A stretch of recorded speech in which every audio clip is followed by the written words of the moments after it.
Heidi మరియు Peter. Switzerland దేశంలోని Alps పర్వతాలలో తన తాతయ్యతో కలిసి హైడీ అనే ఒక చిన్న పాప ఉండేది. హైడీకి ప్రకృతన్నా పర్వతాలన్నా చాలా ఇష్టం. అక్కడే పీటర్ అనే కుర్రాడు ఉండేవాడు. పీటర్ పని రోజూ ఉదయాన్నే గ్రామంలోని మేకలను తీసుకుని కొండపైకి మేతకు తీసుకెళ్లడం. ఒకరోజు ఉదయాన్నే పీటర్ ఈలవేసుకుంటూ మేకల మందతో హైడీ ఇంటి ముందుకు వచ్చాడు.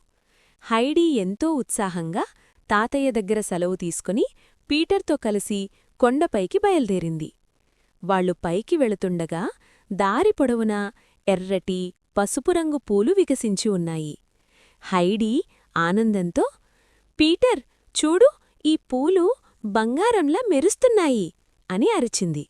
కాని పీటర్కి ఆకలిగా ఉండటంతో, అవును బావున్నాయి, కాని మనం ఎప్పుడు భోజనం చేస్తాం అని అడిగాడు. హైడీ నవ్వింది. వాళ్ళిద్దరూ గడ్డి మైదానానికి చేరుకున్నారు. అక్కడ మందలో ఉన్న స్నోఫ్లేక్ అనే చిన్న మేకపిల్ల గడ్డిమేస్తూ మేస్తూ ఒక ప్రమాదకరమైన లోయ అంచుకు వెళ్ళిపోయింది. అది చూసిన హైడీ భయంతో, పీటర్, స్నోఫ్లేక్ పడిపోబోతోంది అని అరిచింది. వెంటనే పీటర్ అప్రమత్తమయ్యాడు.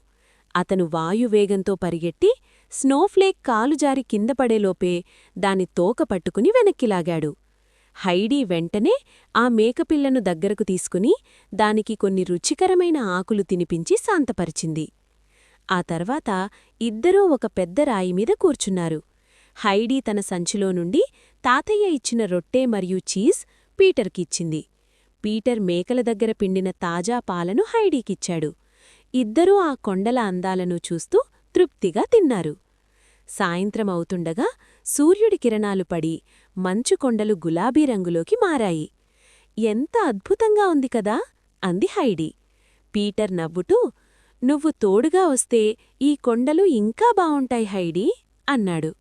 ఇద్దరూ సంతోషంగా మేకలను తోలుకొని పాటలు పాడుకుంటూ తిరిగి ఇంటికి పయనమయ్యారు.